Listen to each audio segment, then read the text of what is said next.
Hi everybody, I am here with two of my favourite people, the luthier Michael Ritchie and of course my duo partner Matthew Cochran. We are all at the wonderful workshop here that Michael has, and it's a pretty momentous couple of days that we've had because you've got your new guitar. Yeah. A brand new Michael Ritchie guitar, which means we have a matched pair of guitars now. Mm-hmm.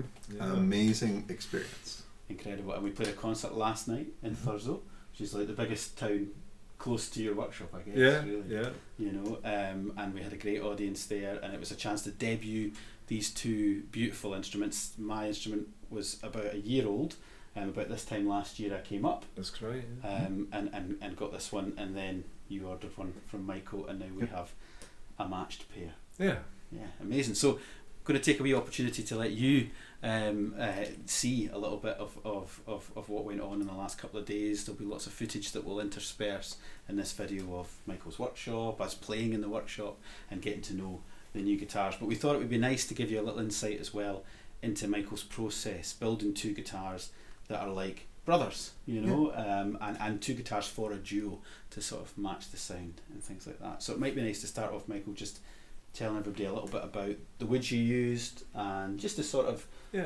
specs of the guitar, really. Yeah. Well, your guitar, I made that guitar in spec, so there was no particular order for it, and I just followed my own aesthetic, you know. And I had this couple of sets of Cocobolo, which I think I bought in the late 90s or early 2000. Cocobolo, I bought it from a Spanish wood merchant, and you know, it was time to use it, and it sort of presented itself, you know, the rest of the guitar, what, you know, the colours in the wood and what else you're going to do with the ebony bindings, and yours has got the ebony strip, etc. And then the rosette suggests itself, and you come and the colour of the cedar top.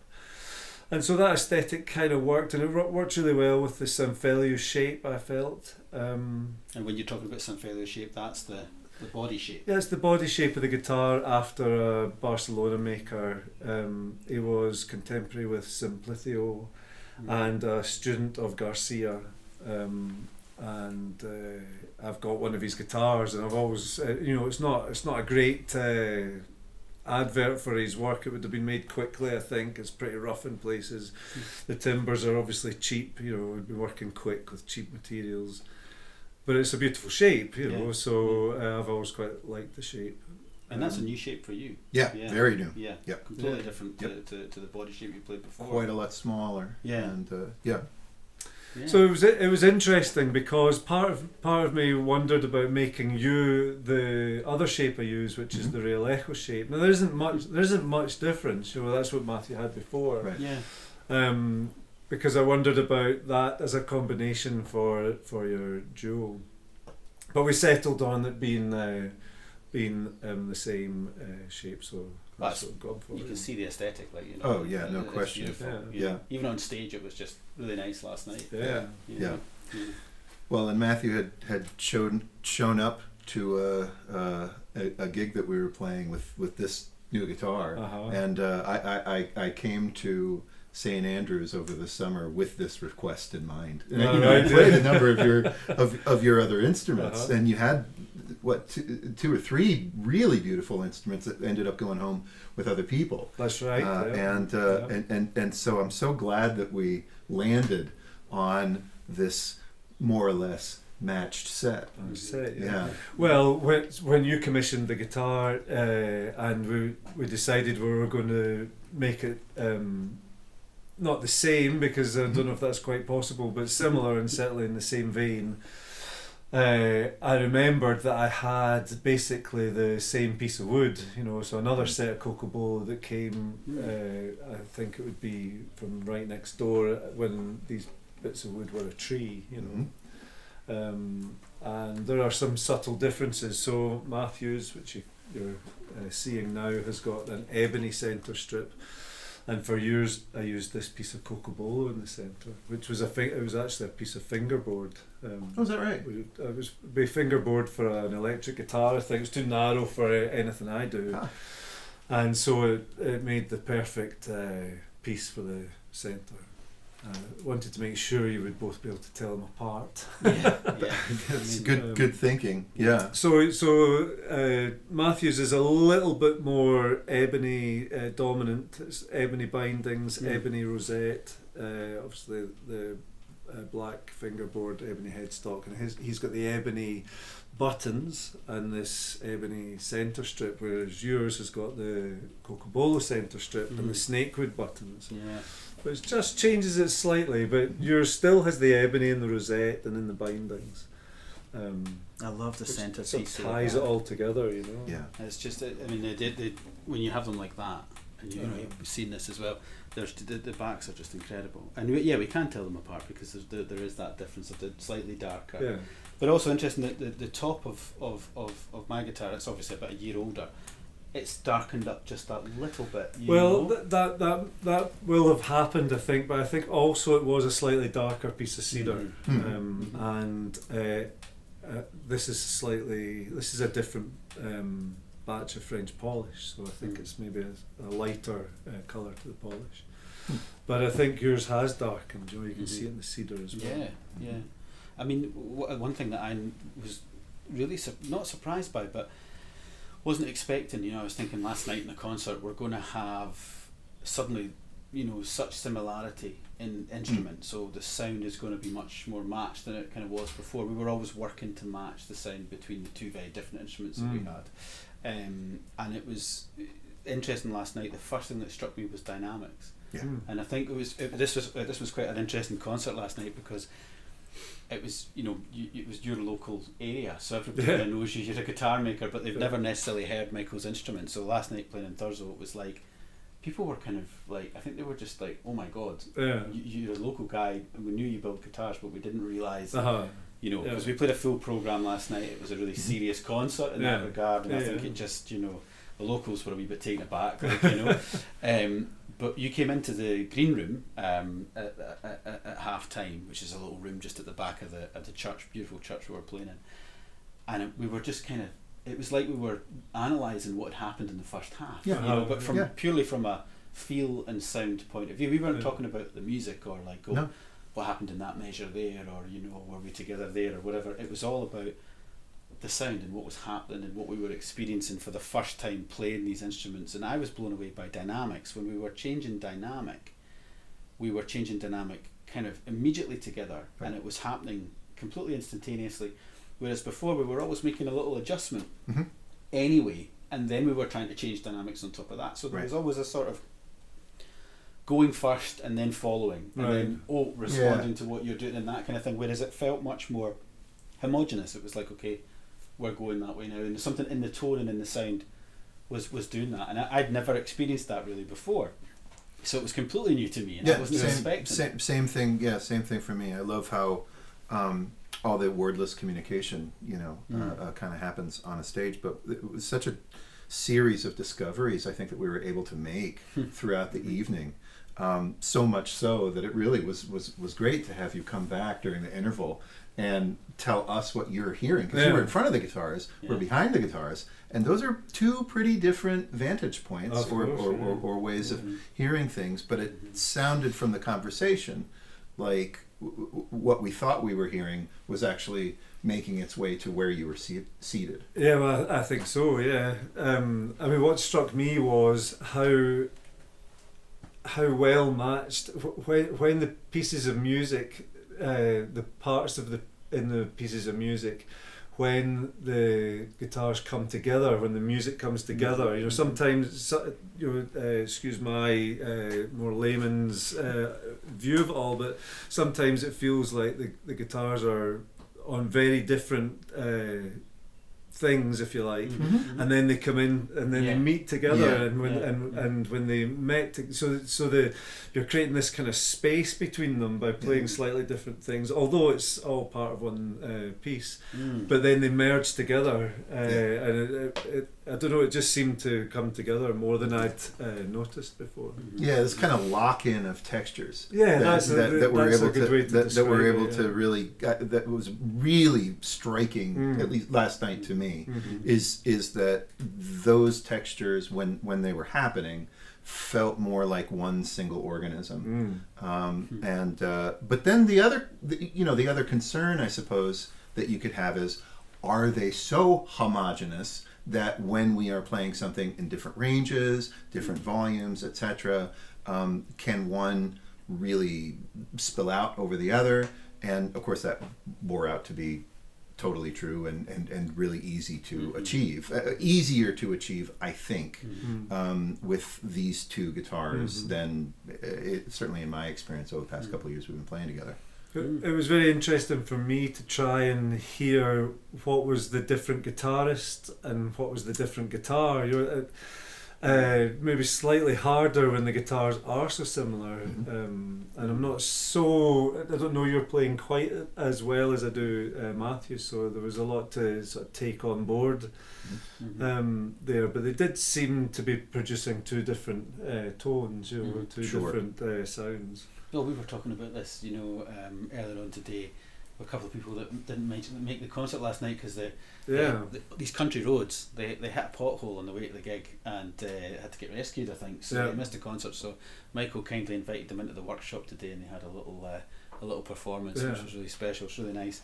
And we were talking then because they were asking lots of questions about the guitars, about you never can predict. You can never predict what something like this, really organic instrument like this put together, if it will sound. You can't say it will sound the same. You could never say, I will build you a guitar that sounds exactly like that one, or vice versa. No, I don't believe you can. I mean, maybe there are makers out there that can, but no, I think, and it feels to me that is there's a sort of unquantifiable, we can't pin down that X factor that's left, so I can choose the same woods, I can do the same things with the woods, I can follow all the methods that I've used, but finally there's just this little piece that's really only intuitive, it's really only intuition and feel of what the wood can give me and what I can get from it. And then once it's complete, it's like, right, what have we got? Yeah. What have we got here? And I mean, I'm never absolutely sure. Yeah. Yeah, I feel like you were pretty reticent to even commit to the idea of a matched set when we were first starting to talk about it last summer. Because of these mitigating factors. Well, that's right. Just because they look the same isn't going to guarantee they're going to sound the same. And we didn't want them to sound the same either, did we? We wanted to sound them of a kind, I think, didn't we? Well, also thinking about, you can be playing the same note within a symphony orchestra, but because it's strings, it's woodwind, it's brass, it's percussion, obviously all of those inherently different qualities of sound and materials all produce the different sounds. And you were making a comment earlier about you were interested when the guitars had very separate voices within the music we were playing. Like say for example, I had, in the new piece that you wrote that we were playing a bit of, I was playing some stuff that was really, really high, and you were much lower. So we're at either ends of the spectrum of the octaves available to us. I'm playing super high, you're playing super low. But then the pieces, it converges in that sort of middle point of the guitar where there's so much resonance anyway. I was quite relaxed, in all of those registers, and I think that relaxation came from not necessarily expecting the same sound between the two of us, but knowing that like everything was kind of being in the same place. Yeah. So there was something about the right hand. Like I was watching your right hand a lot in the concert just to see how you're addressing the string and thinking, right, okay, it's just something already you're adjusting to this instrument, already you're adjusting to a different way. Yeah. And I was kind of going, okay, great, then I can really lock in with that. So there's something was taken off. Relaxation's a good word, but I think for it, just it's there. The sound is there. Yeah. How was it, Matthew, for you to walk onto stage like that with a completely new instrument? Terrifying. I can imagine. Yeah. It's well, I mean, we'd had a little time to play, you know, before. A little time. Well, right? it was quite little. But because we showed up on Friday, we got a little chance to try the guitars. You flew in from America, so you know there's a little bit of jet lag happening, so it was, but we did have a little time in the hall, so we got a chance to sort of feel what the room felt like, and I think by the time the evening came around, we'd sort of borne out any misgivings that we might have. You know, so we knew what kind of instruments we were working with. Yeah, you knew. But it's going to take a lot of time to really become familiar with the instrument, and of course they're going to change, and sort of evolve. And as they're both changing and evolving, you know, I think our playing will change a little bit. We'll change around that. Yeah. But it took maybe 30 seconds into the first piece that we played to feel no concern whatsoever. You know, to settle in. It was easy. You know, and then it's just listening. You know, from there, because the feel of the way you set up these guitars for the player, it makes it very immediately accessible, like whatever kind of musical goal we're going to have, particularly with the right hand, like what you were talking about, Matthew. That was it. I could see it right away. It was funny. It was just I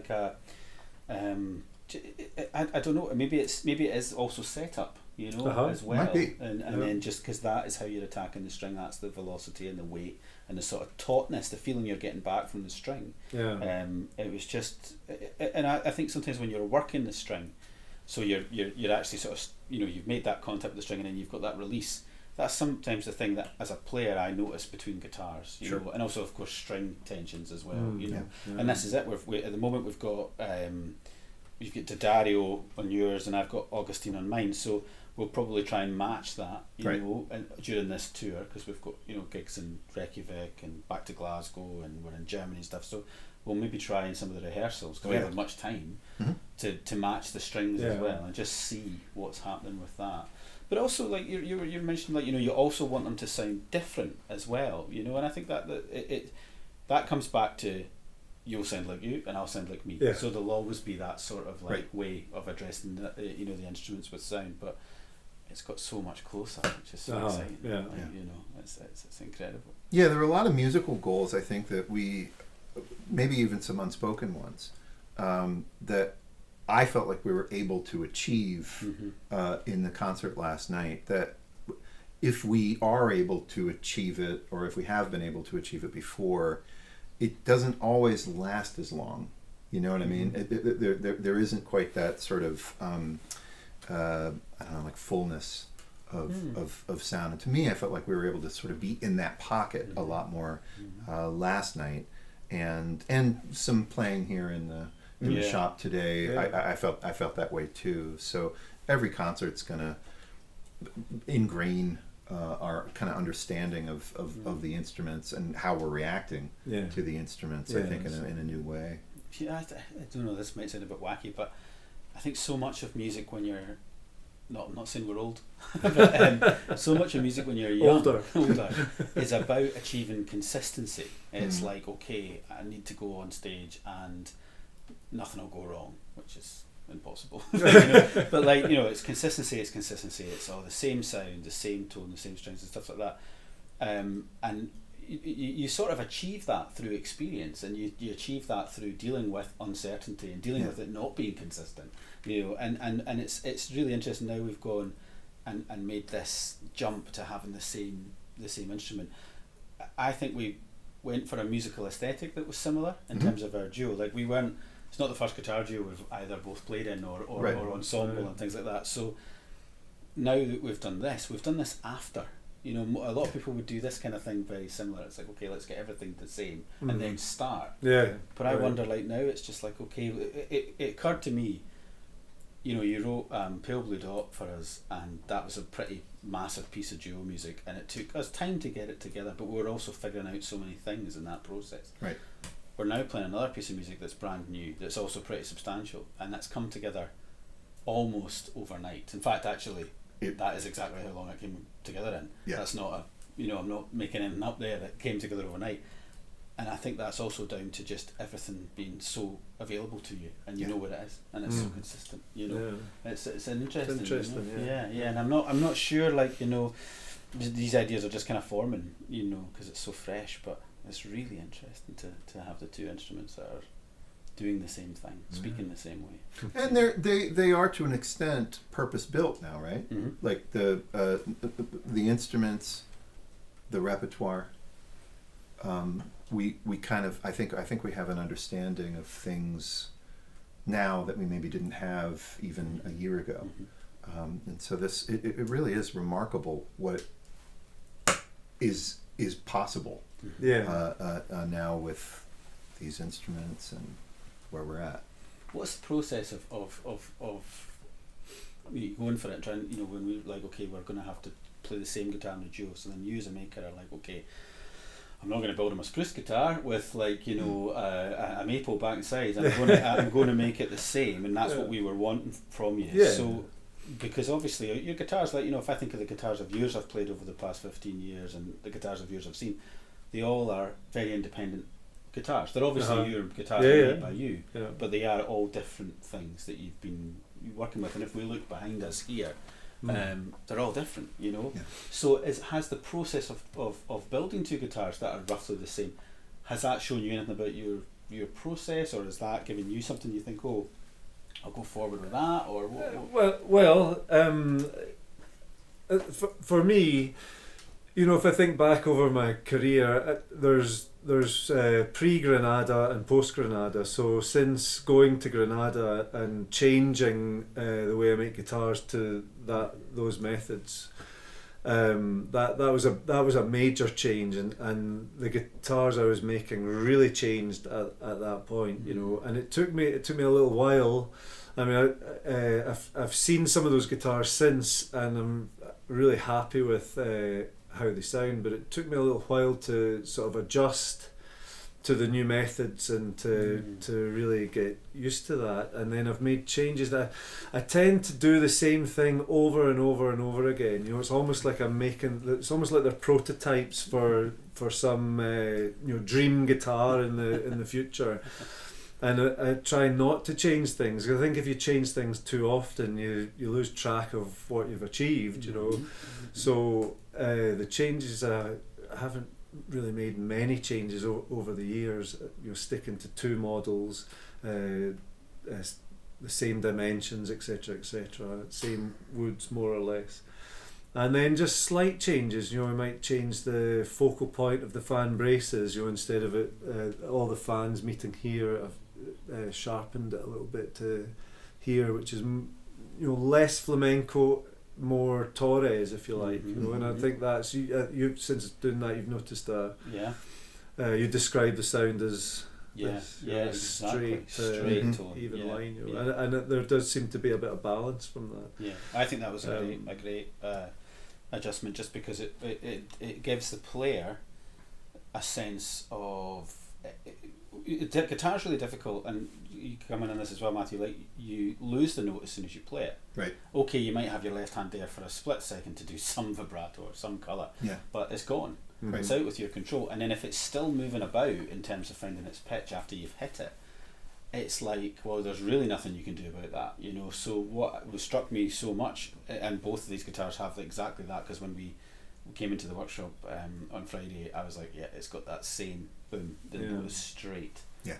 And it's just so predictable. So it's like, yep, there it is. I know exactly. Well, that's a change I've made in this workshop. So I've been doing that now for a number of years.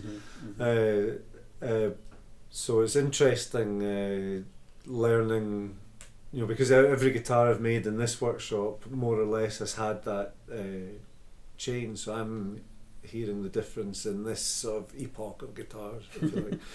And then make it, you know, having made this one, now challenged with making another one, you know. So it's like, okay, here we go. So it's back to what we were saying earlier. I can choose the same woods, I can do the same dimensions, I can go for what feels right, you know, etc., etc. But we have two very different guitars that are of a kind, you would say, I think.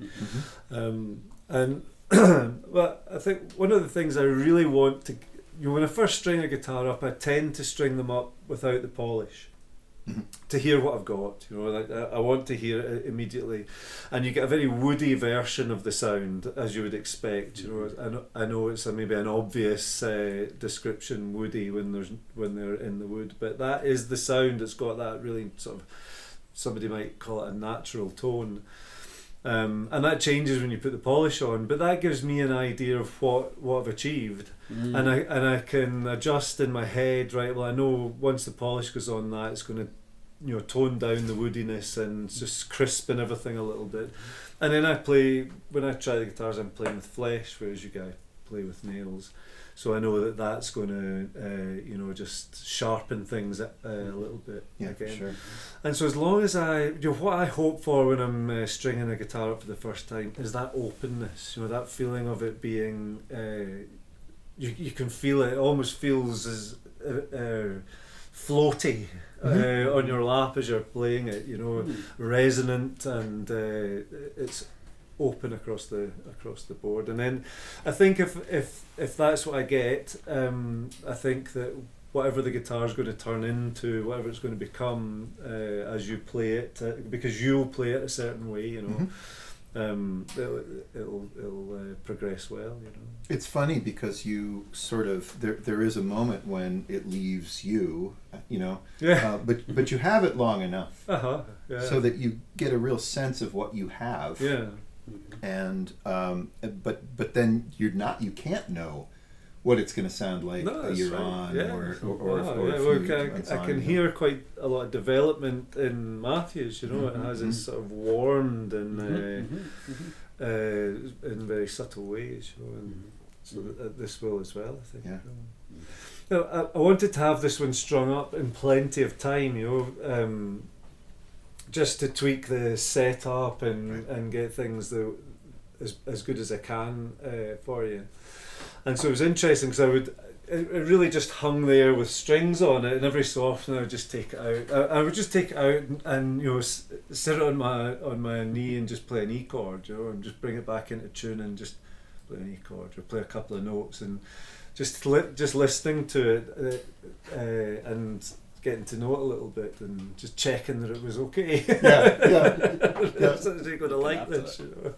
Well, it's funny because there's always an anticipation, right? So from my end, of course, when I'm flying in, okay, you know, I've got this kind of ideal sound in my head, and I'm really familiar with your instruments now because, of course, my left ear is always hearing it, you know.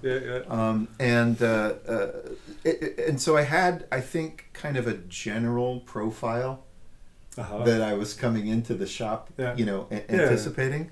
And I think the strangest experience for me in this entire process has been that what I was anticipating is exactly what it sounded like. Oh, well. It was really cool. Very good. You know, so, I mean, great. Bravo. Yeah. Well, thank you. Amazing. Yeah. I think for me, I would like to hear yours now with the Augustine strings, so that we can remove the string from the equation now as well, and then we can just get down to what is the difference between the two sounds. Yeah.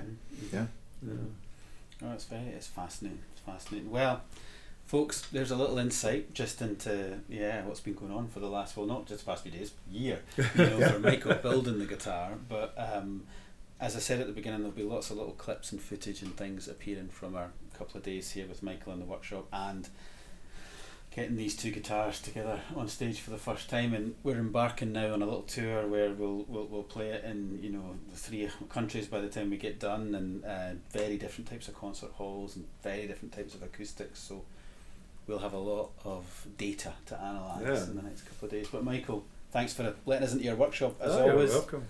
Always welcome. Sharing your wisdom and your insights in building Matthew's such a beautiful guitar. Thanks. My pleasure. See you soon.